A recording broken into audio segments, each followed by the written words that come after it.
Ես ինձ չեմ տեսնում բարձր տեխնոլոգիաների նախարարի պաշտոնում։ Ինչ ես ուզում, կլինես կառավարության անդամ, ինչ կարող է ինչ նախարարես։ Ես կուզենայի օրինակ մեր հետ կապված սկանդալներ լիներ։ Բացառված է իրանց հետ երբևէ որևէ բան անել, անգամ մատաղ ուտելու գնալ։ Իմ համար այս խորհրդանը ավարտված է։ Շատ ընդդիմադիր գործիչներ նաև չաճեցին։ Ասում էին բան, Ամերիկայի ագենտ է։ Փողը որտեղից ես վերցրել։ Այնտենց դեպքեր կա, չէ՞ ասում դու ով ես։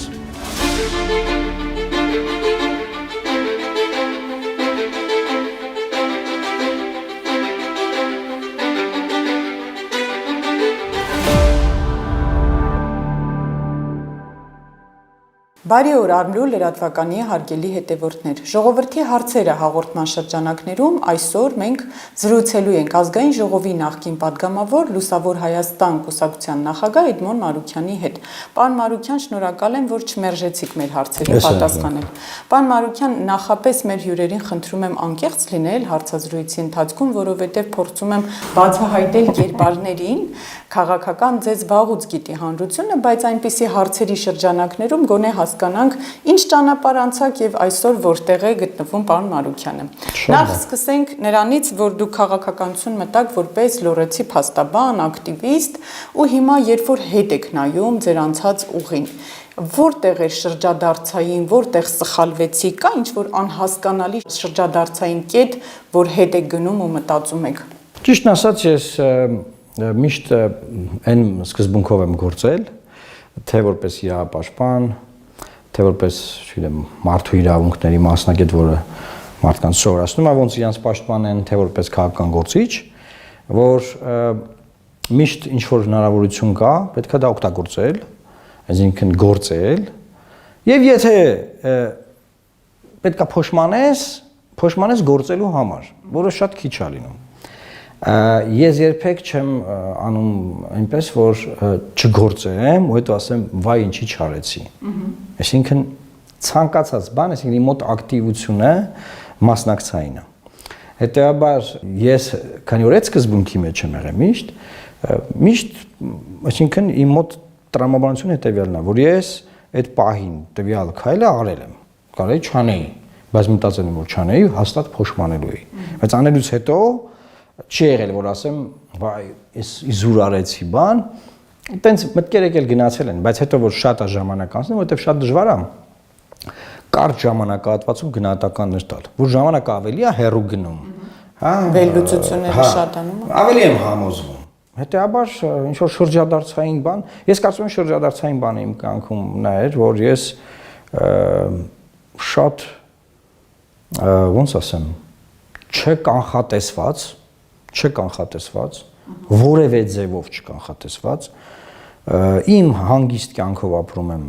ելի շատ ակտիվ, իրավապաշտպանի, փաստաբանի, հա, ու ընտրվում եմ падգամավոր։ Դա իմ համար գիտեք ինչ շոկ էր, որ ընտրվել էի, հետո էի իմացել ինչքան է падգամավորի աշխատավարձը, ու սրա մտածել, բա ոնց եմ ապրելու Երևանում, ոնց եմ տեղափոխվելու։ Այսինքն, պետք է ասում եք, առաջադրվել եմ, քարոզար շավ եմ արել, բան չեմ մտածել էլի, որ ոնց եմ գնալու Երևան ազգային ժողով։ Բնականաբար փոքրուց մեջս եղել է քաղաքականություն մտնել, բայց այդ դրվագը ֆունդամենտալ բան է փոխել իմ կյանքում, շրջադարձային։ Անկամ առաջին ձմեռը, որ Երևանում անցկացրեցի, հասկացա, որ ձմեռը Երևանում դեպրեսիվ չէր։ Ոնց որ իմ մանկական, հա, ձմեռներն է ես հիշում, հա, կամ ավելի երիտասարդ տարիքում, հա, Վանաձորում։ Դե ավելի երկար, ավելի շատ ձյուն է, հիմա պարզա փոխվել է կլիման, բայց ուզում եմ ասեմ շրջադարձային պահը, որ ես իմ մեջ կարող եմ արձանագրել, դա էր, որ ամբողջությամբ կյանքս փոխվել է։ Իսկ քաղաքականություն մտնելուց հետո երբևէ հետ գնում եք, մտածում եք, որ գուցե սա սխալ քայլ էր, ես պետք է մնայի փաստաբանական կարիերայում։ Չէ, ինձ անդադ ուզում են ես հետ գնամ այդ ձևի մտքերին, ես չեմ գնում, չէ։ Բացատրեմ ինչու։ Օրինակ շատերն ինձ ասում են, որ օրինակ դու 2010 թվականին, երբ որ իրավագիտության մագիստրոսի աստիճանը ստացար Միացյալ Նահանգների առաջին 20-յակում գտնվող իրավաբանական համալսարանում, ռեյտինգով առաջին 20-ի մեջ է։ Դա նշանակում է, որ իրավաբանի մի հատ այնպիսի կարիերա, երբ ցանկացած իրավաբանի համար երազանք կլինի։ Դու որ թողիր եկար Հայաստան հետ, չես փոշմանե որ եկար, հա։ Չէ, չեմ փոշմանե։ Որտեվ գնացել էի սովորեմ, որ այդ գիտելիքները բերեմ, ներդնեմ իմ երկրում, հա։ Բայց անդադ ինձ այդ հարցը բան են անում, չես փոշմանե որ բան։ Հա, կամ նույնն է, որ հանգիստ քո համար փաստաբանություն էր անում ամենաթանկ վճարվող փաստաբաններից էիր հանրապետության։ Չնայած որ Վանաձորում էիր ապրում, որտեղ Երևանում էլ էի գործեր վարում եւ եվրոպական դատանում։ Ինչի՞ դեր պետք չես փոշմանե որ մտար քաղաքականություն։ Եվ ձեր պատասխանը հստակ է։ Նայեք, մի process-ի մեջ պետք է ասենք դու բժիշկ ես, չէ՞։ Դու իրավաբան ես։ Ինչ որ մասնագիտություն է, հարգարժան, հարգված, ընդունված, եւ բոլորը քեզ սիրում են։ Կամ բոլորը ուզում են հետ լավ հարաբերություններ ունենան։ Հա, ինչ որ բարձր ինչ որ հակ ունենաս մրցակիցներ, չեմ ասում թշնամի բառը չեմ ուզում օգտվել, ինչ որ մրցակից, հակառակորդ։ Հա, բայց դա ուրիշ կյանք է։ Հենց դու քայլ արիր այդ քո կոմֆորտից, եկար դիսկոմֆորտի դաշտը, այսինքն քաղաքականություն մտար, որտեղ գազան պայքար է գնում քաղաքական կենթանիների միջև եւ իրար ոչնչացնում են ուղակի եւ դա շատ վախենալու միջավայր է կոմֆորտի կյանքում ապրող ցանկացած մարդու համար, նույնիսկ մեր համար չէ։ Եվ այդտեղ չես կարող այնպես ապրել, հա, որ քեզ բոլորը սիրեն, այնպես բոլորը բոլորին սիրում են, չէ։ Բոլորը քեզ սիրեն, բոլորը քեզ լավ վերաբերվեն։ Հա, ուզում ես բոլորի հետ դու լավ լինես, բայց իրականում ասեմ, կան քաղաքական գործիչներ, որ նայում ասում, այս մարդը ինչ է մտածում։ Ինքը ուզում է բոլորի հետ լավ լինի։ Խելագար է դու, չկա նման բան։ Հա, եւ այդ համեմատությունները անդադ առաջ է գալիս, որ արա դե հանգիստ ապրեիր էլի, ինչի՞ դեր պետք։ Ասենք պարզա չէ, ասենք ավելի մի քանի անգամ, 5 անգամ երևի թե ավելի լավ կապրես։ Եթե ես իմ նախին կյանքով ապրեի։ Բայց ես այդ իմ մեջ այդ առաքելությունը զգացել եմ, փոքրուց իմ մեջ եղել է, հայրս եղել է քաղաքականության մեջ։ Ես մեր տանը ռադիոյով պարլամենտի նիստերին եմ հետևել, երեխա ժամանակ, մարդկանց պատգամավորների ձայները ռադիոյով տարբերակում էի։ Հասկանում եք։ Անդադար լսում եք, այսինքն լսում էի, հիմա ես ասենք լույս չկար, բան չկար, ռադիո կար տանը, այն մութուցուրդ այսպես ռադիոյով լսում էի։ Բանակում ծառայելիս այդ ընթացքում անգամ, երբ որ նաև իրավաբանությամբ հետաքրքրված եւ շարունակում էի սովորել կրթվել, էլի իմ մտքերը իրավակ քաղաքական էին։ Պարոն Մարուկյան, նաև չմոռանանք, որ քաղաքականություն մտել եք սկանդալով, որովհետև հենց սկզբում պատգամավոր կար, որ հստակ ասում էր, որ դուք օգտվել եք նախկինների կեղծիքներից եւ փաստաթղթեր եք կեղծել, դարձել եք ազգային ժողովի պատգամավոր։ Այդ պատմությունը հիշում եք սկանդալով եղավ։ Հետո ստեղծեցիք Լուսավոր Հայաստան կուսակցությունը ու արդեն դուք լուսավորով մասնակցեցիք ընտրություններին, բայց չկարողացաք 2021-ին հաղթահարել անցնել։ Ինչ՞ն էր պատճառը, վերլուծել եք, ինչու Լուսավորի լույսերը մարեց այդ ժամանակահատվածում։ Չի մարել, Լուսավորի լույսերը չի մարել, հարցի վերջից գամ, 2021 թվականին բացի Նիկոլ Փաշինյանից եւ Ռոբերտ Քոչարյանից ոչ մի ուժ չի անցել պարլամենտ։ Հետաբար կարող ենք ասել ամբողջ քաղաքական դաշտի լույսերը մարեցին։ Երկու ուժ անցել։ Հետպատերազմյան իրավիճակ, պոլարիզացիա, բևեռացում, կա քվեարկություն, հեղափոխության ձայներ, Նիկոլ Փաշինյան, եւ կա հակաբևեռ քվեարկություն։ Ովա որ կարող է գալ այդ պահին, էլի, ովա որ ունի հնարավորություն Նիկոլ Փաշինյանին գանկեց անելու կոպիտ ասած, եւ հակաբևեռ քվեարկությունը տեղի ունենում։ Բարձրանդեղ ռեսուրսներն անհամեմատելի է երկուսի ռեսուրսների մնացած բոլոր ուժերի ռեսուրսների հետ եւ այդ քվեարկությունը պետք է լիներ այդպեսին շատ նորմալ քվեարկություն է եղել շատ նորմալ այսինքն այդ պայմաններում որ եղել է 4000 զոհ պատերազմ բան չէ այն փողոցում որ իրար հայհոյում էին նախընտրական կոնտեքստում դա աբսուրդ մի հատ բանի բերեց որ ուղղակի որ մենք հիմա ունենք վերլուծություններ ոչ մի ձև չի եղել որ որևէ ուր անցներ ասում եք այսինքն Գագիկ Ծառուկյանի նման ռեսուրսներ ունեցող մարդը բարյալի տակ է մնացել հիմա գալ ասել Լուսավոր Հայաստանում ասենք Էդմոն Մարուկյանը եւ նրա թիմը դա այդպես էր վերջ այդ թեման դա է այսինքն ինքը որոշակի քաղաքական հանգուցալուծման բերեց այդ վայրի վերումներ փողոց պալատկեք ստեղ չգիտեմ հա Բաղրամյան փողոցի վրա Դեմրճան փողոցի վրա բան եւ գինը Դրա դա էր, որ այո, մնացած Ժողովուրդը ձեզ չհասկացավ վերլուծությունների արդյունքում, թե դուք ժողովուրդը չհասկացաք այդ պահին։ Ոչ, ժողովուրդը ամեն ինչ հասկացավ, ամեն ինչ շատ նորմալ էր, անհնար էր որ ժողովրդին դու չէիր կարող ավելին ցցվել, դառնալ այն բևեռը Նիկոլ Փաշինյանի դեմ, որը դարձել էր այն ժամանակ Հայաստան դաշինք։ Ժողովուրդը շատ լավ հասկացավ, ժողովուրդը հասկացավ։ Կա Նիկոլ Փաշինյանը եւ կա ուժ, որը մոտա նրան հանելուն, չէ, մոտա։ Շատ մոտ չի ընդ որում։ Մոտա։ Մնացած ուժերը հեռու են, հետո ձայները կոնսոլիդանում են երկու տեղ, հասկանում եք։ Այսինքն նրանք ովքեր վախենում են նրանք հետ կգան, բայց մեր ընտրողներն են, գնում են ընդունում Նիկոլ Փաշինյանին, որ նրանք հետ չգան։ Նրանք ովքեր ուզում են որ անպայման Նիկոլ Փաշինյանին հանեն, բայց էլի մեր ընտրողներն են, տեսնում են որ մենք ոնց որ թե հեռու ենք հանելու հնարավորությունից պոտենցիալով, գնում են Ռոբերտ Քոչարյանին։ Շատ բաներ, շատ նորմալ էր, ես այդտեղ ոչ մի։ Այդ պահին էլ դուք հասկացաք, թե դուք տարիներ հետո եք ուսումնասիրություններ արել։ Ինչու ընտրեցիք։ Հիմա էլ հիմա հիմիկ ուսումնասիրությունները մեր հիմա ապագա ընտրությունների վերաբերյալ ցույց են տալիս, որ դա էր արդյունքը, ձև չկար ուրիշ։ Ասենք Սերժ Սարգսյանը իր ամբողջ ռեսուրսով մնացել է բարիարի տակ, հանրապետական կուսակցության 10-ամյա իշխանություն լինելով։ Դրա համար եմ ասում, որ շատ նորմալ է։ Հիմա հարցի սկզբի մասին, որ ես ընտրվել եմ սկանդալով։ Իրականում ես ընտրվել եմ կեղծիքով, փաստաթուղթ կեղծելով, անդադար ասում էր Վիկտոր Դալակյանը։ Բացարձակ որևէ փաստաթուղթ չի կեղծվել, Վիկտոր Դալակյանը մեր քաղաքական համակարգի ամոթներից է, անամոթ մարդա կարա այդպես բաներ ասի, ուզում եմ ասեմ, ես չեմ կարող, որևէ մեկը չի կարող փաստաթուղթ կեղծի եւ առաջադրվի։ Չի կարող նման բան լինել Հայաստանի Հանրապետությունում։ Դե ասում են այն տարիներին ՀՀԿ-ի ժամանակահատվածում։ ՀՀԿ-ի ժամանակ, այսինքն ՀՀԿ-ի տեխնացուն գտնվում է, որ Իրան հաղթողը, Իրան չէ, ընդ որում 5 տեխնացուի։ Այսինքն ինքը չէ բանը։ 5 տեխնացուներ մրցել են, որ դառնան падգամավոր այդ տեղամ ասում։ 5 տեխնացուների մեջ ժողովուրդը ամենաշատ ձայնը տվել է ինձ։ Այսինքն չի կարելի չէ մյուսներին հետ հերագնահատել, ասենք Հայ ազգային կոնգրեսից նախկին քաղաքապետարյալ մարդ, նախկին փողմարզպետ ՀԴ-ից, ժառանգությունից շատ լուրջ, շատ հարգված քաղաքում մարդ։ Այդ բոլոր մարդիկ հավասար մրցակցային պայմաններով մրցել են։ Վիկտոր Դալակյանը պնդում էր, որ քանի որ ես սովորել եմ Միացյալ Նահանգներում, չպետք է անձնագրային տալիս տեղեկանք։ Սակայն Հայաստանի Հանրապետության օրենսդրությունը ասում է այդ ժամանակ։ Հիմա ուրիշ բան ասում, ես այդ եք ասեմ, որ դու ստանում ես տեղեկանք այն դեպքում, եթե առավելագույնը բնակվել ես քո երկրում։ Այսինքն վերջին 5 տարվա մեջ ես 10 ամիս մագիստրոսական ծրագիր եմ անցել, չէ՞։ Ինքը պնդում է, որ այդ 5 տարվա մեջ 10 ամիս անցնել է, ուրեմն կեղծիք է, իրավունք չունես մասնակցես։ Այսինքն ինչա մարդը ասում է, որ Հայաստանից ոչ մի երիտասարդ չպետք է գնա Միացյալ Նահանգներ, Մեծ Բրիտանիա, այսինքն կրթվի,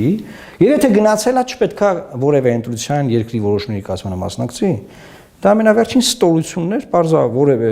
ինքը Սերժ Սարգսյանի թիմակիցը լինելով գնացել է Սերժ Սարգսյանը դիմել, էլ դատախազություն, էլ դատարան, էլ ուր ասես, ինչ ասես արել,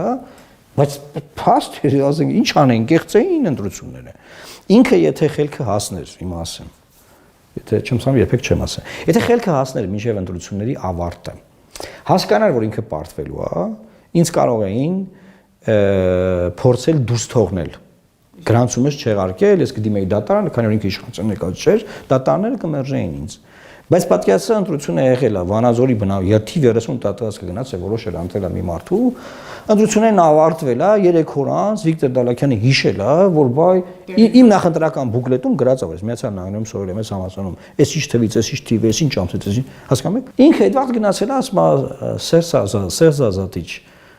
մի բան արա էլի Սերժ Ազատիչ ջան մի բան արա ես այդ մանդատը ստանամ ոնց ստանաս Վանաձորի ժողովուրդը ընտրել է Այդ բան չեղարկեին, չէ, պատկերացեք չեղարկում էին։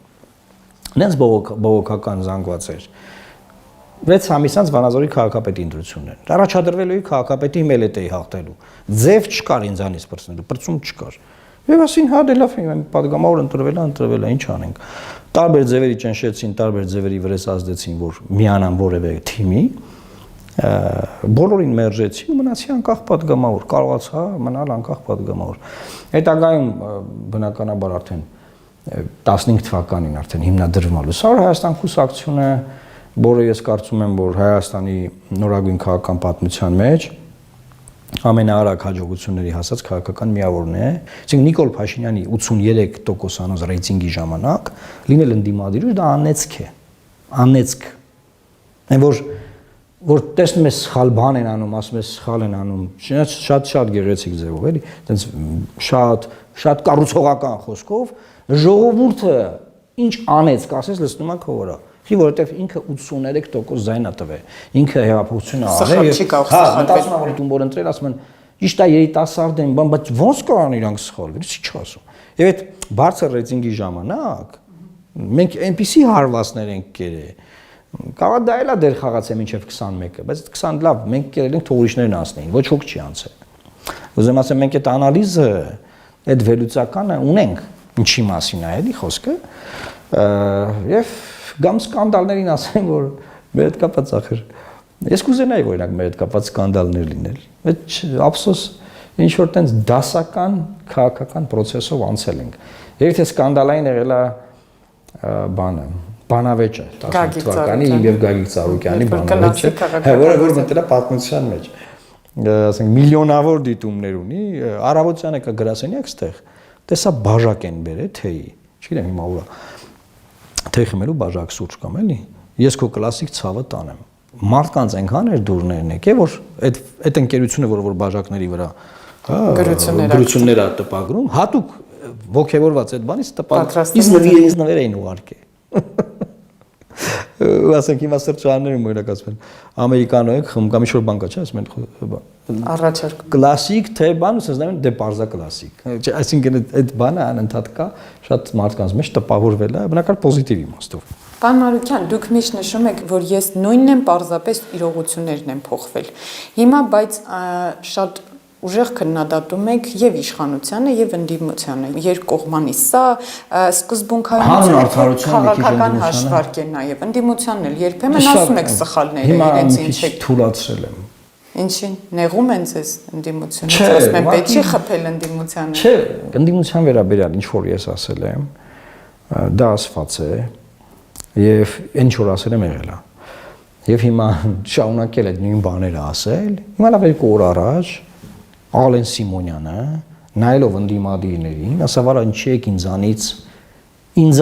ինչի եք ինձանից պրեմիա ստանում, առաջ գոնե ինչ որ հիմնադրամի եք փոխանցում։ Դու կամոթ չուն եւ այլն։ Հիմա երբ որ դա ասում է Ալենը, ասում դա կանենք մենք ասենք, մենք ասել ենք, լավ sense ասեմ, մենք ասել ենք։ Հիմա ես ասեմ էլի։ Ամոթ է էլի իրար հետ իմ համար էս խորհրդանը ավարտված է, վերջացած է, ընդ որում ոչ թե նոր։ Դեռևս Բագրատ Սրբազանի շարժման ժամանակ ես հայտարարեցի, որ հիմա երկու շանս ունեն իրանք, կամ իմպիչմենտը նախաձեռնում են, կամ մանդատները դնում են։ Ընդդիմադիր երկու խմբակցությունը ոչ են արին, ոչ են։ Դա ինձ հետո ես ինչ է քննադատեմ, ինչ ասեմ իրանց։ Իմաստ է իսկ որն է իրանց քննադատելու։ Պարլամենտում նայեք ինչ են անում։ Իմաստ չեմ տեսնում։ Իշխանության սուր քննադատում եմ հիմնականում գիտեք արտաքին քաղաքական սխալների բանի վերաբերյալ է։ Ինֆորմացիաների քաղաքական կյանքի մասով կարծում եմ շատ կարևոր է, որ մենք որոշում ունենք հիմա հանել ենք բոլոր ռեֆորմները, որ պետք է արվեր ռեֆորմներ, էլի ես ասեմ, ոչ թե ռեֆորմներ, չկա ռեֆորմներ, որ այդ ռեֆորմների բարեփոխումների այսպես կոչված լավարկելու այդ գործընթացները, ասես դնենք կետ առ կետ, փաթեթ առ փաթեթ ցույց տանք մարդկանց, թե ինչպես են իշխանությունները տապալել բոլոր ռեֆորմները։ Որտեվ տպավորությունն է թե դե մենակ ես Ղարաբաղի հարցն էր։ Դե լավ, դե հասկացանք բան, եւ ես ասեմ Ղարաբաղի թեման, Արցախի թեման էլեկտորալ չի։ Ընդդիմությունը չի հասկանում խորհրդարանական, որ էլեկտորալ չի։ Անդադար դրանից է խոսում ու Նիկոլ Փաշինյանին տալիս է ֆորա հնարավորություն, որ ինքը անդադար այդ թեմայով խոսա իրանց հետ։ Դա ինան օգուտ է, ասեմ ձեզ անկեղծ։ Նրանք ինձ գիտեն, թե իրան վնաս է, բայց դա ինան օգուտ է։ Ինչպես մասնագետ եմ ասում։ Ինքը անընդհատ նոր հնարավորություն է ստանում նրանց մեղադրելու նախկինների արածները եւ ինքը արդարանալու։ Ոսկ էլ անդադար մարդու հնարավորություն տալ, որ ինքը անընդհատ այն հին բաները բերի դնի ձեր դեմը ու ինքը արդարանա այդ կոնտեքստում։ Որտեղ իր էլեկտորալ բազան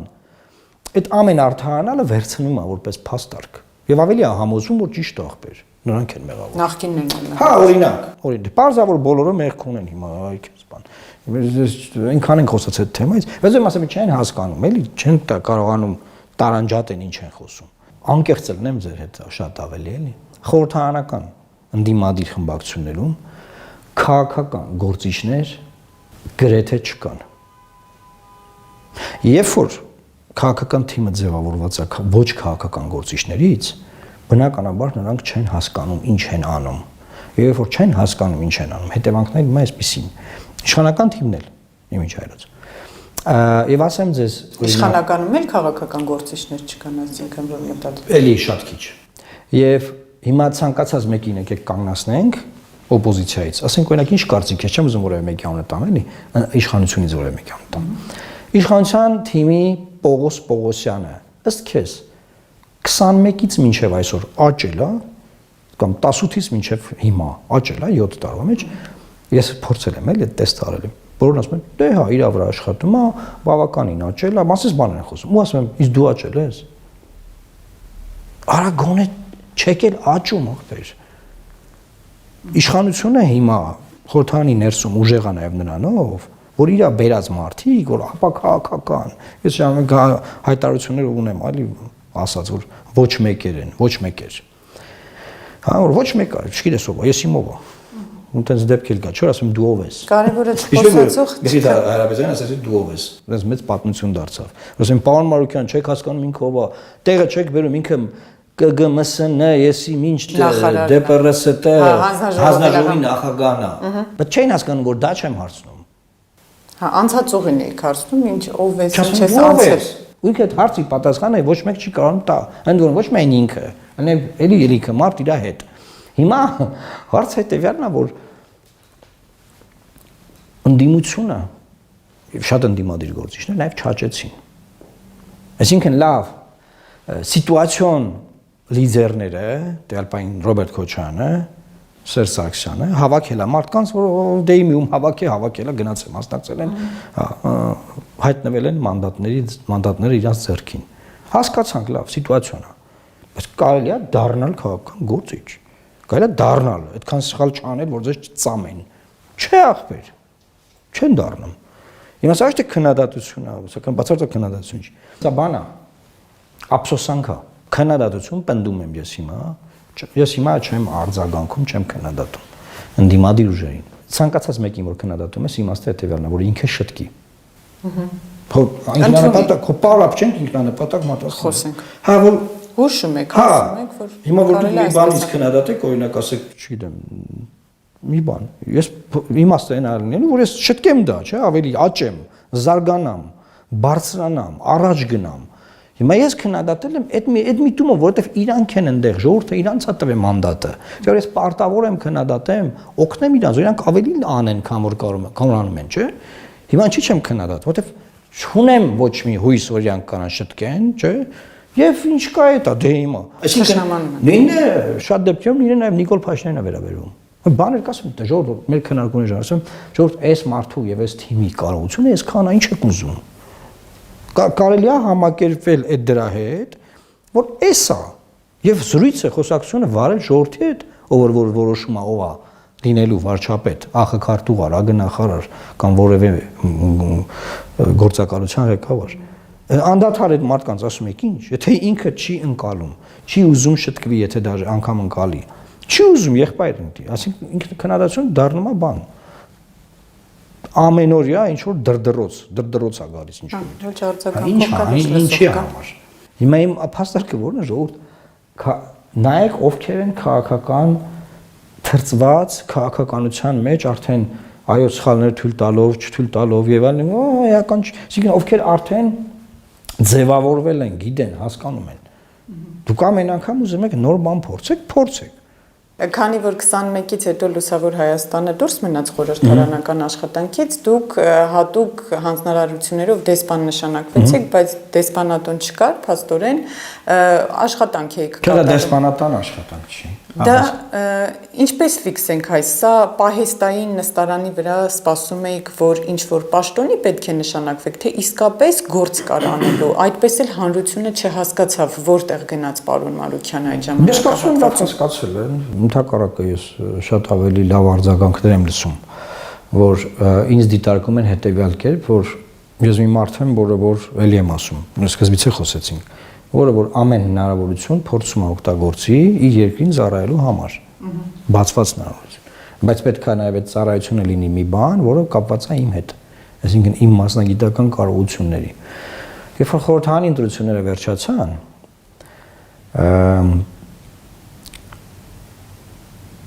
ուզում էր հետս հանդիպել Ռուբեն Ռուբինյանը։ Հիմա խոսում է բաներ է պատմում, ինչ-որ պոդքասթներում, բան ես թե չեմ արձագանքում, որտեվ քաղաքական իմաստով ինքը իմ կալիբրի չի էլի, անիմաստ է իր այդ որևէ։ Բայց այդ պատմությունը պաշտոնի իմաստով եմ ուզում պատմել։ Եվ եկավ եւ ասեց, որ հենց հիմա կառավարությունը ձևավորվում է,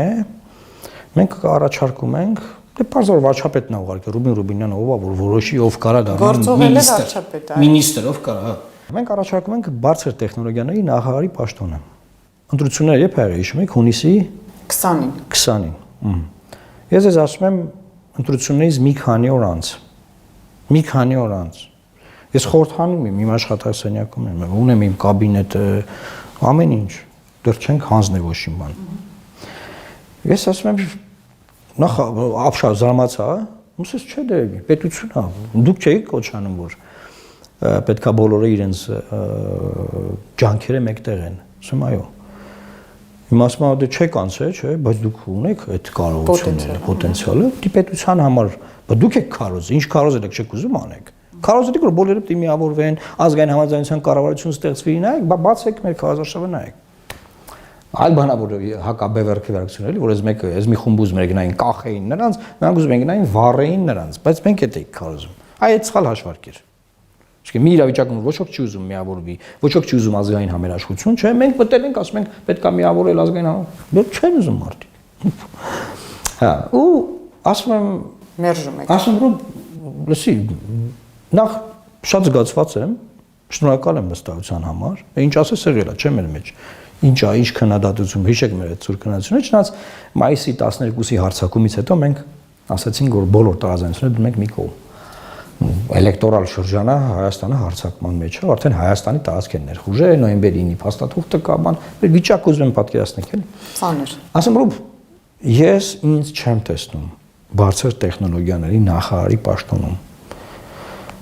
Նախ ԲՏԱ է, արդյունաբերությունն է, բարձր տեխնոլոգիա։ Միգուցե բարձր տեխնոլոգիաներից վատ չեմ։ Որպես մենեջեր կառավարեմ, հա, ինչ-որ լավ փոխնախարարներ նշանակեմ մասնագետ։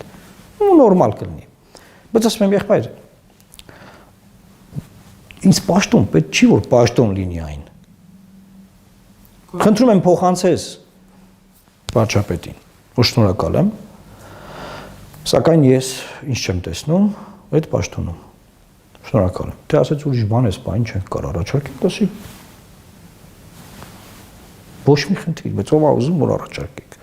Մենք մեր գաղափարներով մտել ենք արշավի մեջ, հիմա ժողովուրդը ընտրել է երկու ուժի՝ Ռոբերտ Քոչարյան, Նիկոլ Փաշինյան, երրորդն է բարերիտա կանցելած Սերժ Սարգսյան։ Հիմա ես ինչ անեմ։ Okay, ժողովուրդ ջան, դուք տենց եք որոշել։ Մենք շնորհավորել ենք բոլոր ուժերին, որ գնան աշխատեն հանուն այս երկրի, այս վիճակից հանեն։ Հիմա տեսանք ինչ են արել։ Անցել է 8 ամիս։ 8 ամիս անց, երբ որ բանակցային գործընթացը մտնում էր ակտիվ փուլ, Ադրբեջանը ներկայացնում է խաղաղության պայմանագրի սկզբունքները, առաջարկվում է այլ պաշտոն, հատուկ հանձնարարությունով դեսպանի։ Ու ես ընդունում եմ։ Հենց Փաշինյանից եք ստանում առաջարկելի, թե կան։ Դե բարձր Փաշինյանից, այսինքն։ Ռուբինյանի հետ շփվում ենք, էլի խոսում ենք բան։ Այդ ընթացքում գրեթե տարբեր միջոցառումների, առիթների բանի տեսնում ենք իրար թե շուտ։ Սուրենի հետ, Պապիկյան, Ռուբինյանի հետ, ում ասեմ։ Ասենք մարդիկ ովքեր ելքի ժամանակ եղել են, հիմա այնտեղ լիքը նոր մարդիկ կան, որոնց հետ շփումը չեմ ունեցել։ Ու այդպես է եղել, այսինքն մենք ինչ ենք արել, մենք հետեւաբար բոլոր մեկնաբանությունները որ հանուն մենք պաշտոն ենք ուզում բան, այդ փաստարկը հենց այն առաջի դրվագով որ ես պատմեցի, մենք պայմանավորեցինք լինենք անկեղծ։ Այդտեղ այդ փաստարկը կործանվեց, ջախջախվեց, վերացավ։ Դեռ ես պաշտոն ուզեի, հա, այդտեղ մի դրվագ եղավ, ասես, «Այն ինչ ես ուզում, կլինես կառավարության անդամ, ինչ կարող է, ինչ նախարարես»։ Կառավարության անդամ։ Չեմ ուզում եղբայր։ Չեմ տեսնում ինձ։ Հասկանում ես, որովհետև մի բան է, որ դու ուզում ես անես հանուն քո երկրի, կարող է մեծ արդյունքներ տայի, չգիտեմ, հա, բայց չեմ փոշմանե։ Բացարձակ, որ չեմ ուզեցել դառնամ նախարար։ Իսկ փոշմանել եք, որ համագործակցել եք Նիկոլ Փաշինյանի հետ։ Բացարձակ, որտեվ կա իրավիճակ, որ պետք է բանակցային գործընթացը այնպես տանել, որ Ղարաբաղը ու Արցախի այն հատվածը, որը որ կա, մնա Հայաստանի սահմանները պաշտպանվեն, խաղաղության պայմանագիր կնքվի այնպիսի քարտեզով, որ Հայաստանը ճանաչեն, այսինքն ես իմ ներդրումը ունենամ, հեսա օրակարգ։ Եվ հետո արդեն դե իմ հրաժարականի հայտարարությունը տեքստը գիտեք բան։ Ուզեմ ասեմ, մարդիկ ձևավորում են բնականաբար քաղաքական նպատակներով, որ ինչ որ մեկին ուզում են փորձեն վարկաբեկեն, թիրախավորեն, բան դե ամեքի վրա մի բան ինչ որ մի պատմություն առաջ են մղում։ Հիմա եթե ես լինեմ քաղաքական, մտածեմ, որ միայն քաղաքական գործիչ եմ, էական չի պետության հետ ինչ կլինի, միայն իմ քաղաքական կարիերայի մասին մտածեմ, ես կարամ միշտ այնպես բաներ խոսամ, որ ասենք 30-40% ձայն փորձեմ հավաքեմ։ Կարամ այդ բաները խոսամ։ Իմ չհավատացած բաները։ Այսինքն ես երբեք չեմ խոսում բան, որին ես չեմ հավատում արժեքային իմաստով, մեր երկրի ապագայի իմաստով, չէ։ Կեղծիքներ ասել։ Հա, հիմա տեսնում ենք, էլի որ ասենք մարդիկ կան անում են դա նույնը պետության համար քո ներդրումը ունենալու համատեքստում դրա համար գիտեք այն խախիղճս հանգիստա ասենք բացարձակ ոչ մի բան այսինքն չի եղել շանս իմ միտքը որ նա որ ես կարողանամ մեր երկրի համար մի բան անեմ ու ես չանեմ երևի թե միակ շանսը եղել այդ բտա նախարարի պատմությունը որ մերժել եմ հա որ մերժել եմ բայց ճիշտ եմ արել որովհետև դրանով նաև թողել եմ, որ ավելի մասնագետի իրանք առաջարկեն։ Okay, որ ավելի այդ ոլորտը հասկացող մարդ գնա այդ գործը անի։ Որտեղ պաշտոն հանուն պաշտոնի կյանքում ես այդ տրամաբանության մեջ չեմ եղել։ Չէ, միշտ կարայի ունենայի պաշտոն։ Պարոն Մանուկյան, նաև ձեր կարիերայի սկզբից ձեզ միշտ կապել են Միքայել Մինասյանի հետ Սերժ Սարգսյանի փեսայի ու ասել են, որ հարաբերություններ ունեք, ինքնաձեզ բերել, ինքնաձեզ հովանավորյալը եւ այլն։ Հիմա մի քիչ բացահայտենք, հա, ինչ կապ եք ունեցել պարոն Մինասյանի հետ եւ արդյոք այդ կապը կա, թե չկա այս ժամանակում։ Ես որ ընտրվում եմ, ես խորհրդանում շփվում եմ երիտասարդ թիմի հետ պատգամավորների, ովքեր իրենց անցած կյանքի բերումով որոշակի ընկերություն անձնական հարաբերություններ ունեին Սերժ Սարգսյանի փեսայի թիմակիցների հետ եւ այդ բանով այն ժամանակվա օպոզիցիան դա հայազգային կոնգրեսից է եկել անձամբ Նիկոլ Փաշինյանից է եկել որպեսզի քաղաքական մրցակիցներին չթողան աճի ես աճում էի փորձում էին տենց բանանել կապեր իշխանության հետ այսինքն Հենց Միքայել Մինասյանն ասում էին իր պրոյեկտն եք դուք ստեղծել եք հենց Միքայել Մինասյանն է ստեղծել Միքայել Մինասյանը եթե կարողանա նման ունենալ այդպես պրոյեկտ, կարծում եմ հեղափոխություն չէ լինի։ Այսինքն իրանք կարողանային այդպես լավ հաշվարկել իրավիճակը, հեղափոխություն չէ լինի։ Այդ ձևի պրոյեկտ ոնց որ ես կարող եմ լինել, էլի։ Հետաբար այդպես մեծարում են այդ մարդուն, այսինքն իրանք մեծարում են իշխանությանը։ Մի անգամ նաև ուրիշ բան եղավ։ Ժառանգության Արմեն Մարտիրոսյանը ելք դաշինքի արշավի ժամանակ ամեն օր ասում էր, որ եւ ելք դաշինքի որ հաղթեց։ Ասում էր որ Նիկոլ Փաշինյանը ելքը Միքայել Մինասյանի պրոյեկտը բանան դաթար։ Այսինքն այն ինչ որ հնարել էր ընդդիմություն, հետո լցվել էր իր վրա։ Եվ Միքայել Մինասյանը ինչ որ հայտարարություն արեց, որ խնդրում եմ իմ անունը չարքեք։ Ես ոչ նրա հետ կապ ունեմ, ոչ նրա, անիմաց դուք իրար քրֆելու համար ուրեք ինձ անունը շարքում։ Չգիտեմ հիշում եք թե չէ։ Շատ տենց ինչ-որ ծիծաղ բան է։ Երբևէ որևէ հարաբերություն չեք ունեցել, պարոն Մանուկյան, կամ հիմա էլ ոչ մի կապ չունեք։ Որտե՞ղ պետք է ունենամ։ Անձամբ տետատետ տեսնել, ինչ-որ շփում, ինչ-որ միտեղ ձեզ ֆիքսեն։ Ինչ-որ միջոցը չէ, որ միտեղից կարենային տենց ֆիքսեին, մի բան հայկական ժամանակի են հոդվածներ կային այնտեղ մեր արխիվը թերթերի բան։ Մի հատ կտպեին մեծ բանով, էլի։ Չէ, դա էլ եմ ասում, նույն Վիկտոր Դալաքյանի կեղծիքն է, էլի, որ ես բանան եմ, կարողանամ մշտական բնակության տեղեկանք կեղծեմ, հա, ու գնամ անենց անեմ, որ Վանաձորի ժողովուրդը գնա մոտավորապես 12000 ձայն ինձ տա, բայց իշխանությունը կոալիցված իշխանությունը պաշտպանի Վիկտոր Դալաքյանին ու ինքը կրվի։ Տենց հեքիաթ ասենք, տենց ապուշ պատմություններ էլի։ Դայից առաջ կներեք, ասում էին բան, Ամերիկայի ագենտ է։ Այո, հիմա պրոռուսական են ասում են, որ դիրքավորվել եք այդ ուղղությամբ։ Ոչ մի բան չեմ դիրքավորվել։ Ինչ խոսում եմ մեր պետության մասով։ Հասկանում եք, ինչը որ մեր պետությանը լավ է, դրա մասին եմ խոսում։ Այն որ մարդիկ, ովքեր որ ուզում են բան անեն, ինչ որ արկղերի մեջ դնեն մարդկանց, չէ, ասենք, Դուք սև եք։ Այս մյուսներն սպիտակ են։ Նրանք մանուշակագույն են, չգիտեմ, ինչ որ գույներ չէ։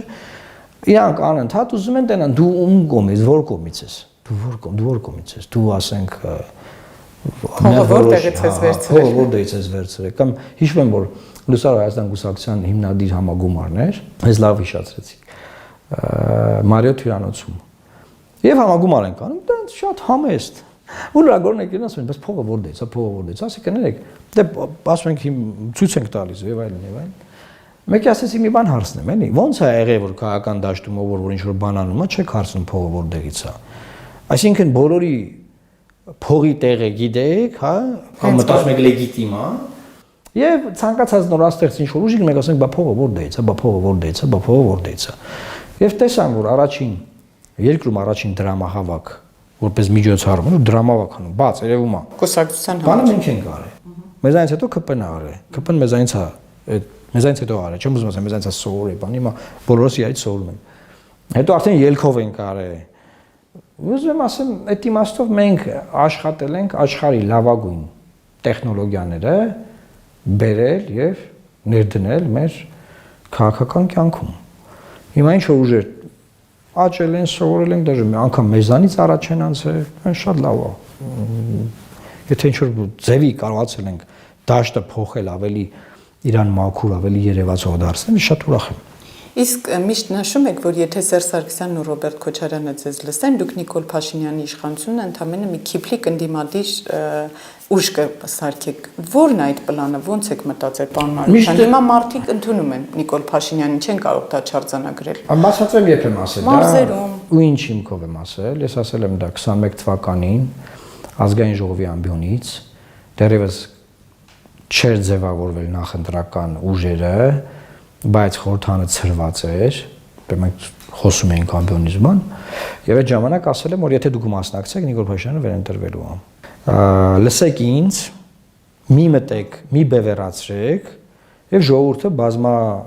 կուսակցական քվեարկություն կանի, որի արդյունքում հնարավոր կլինի փոխել իշխանությունը։ Բնականաբար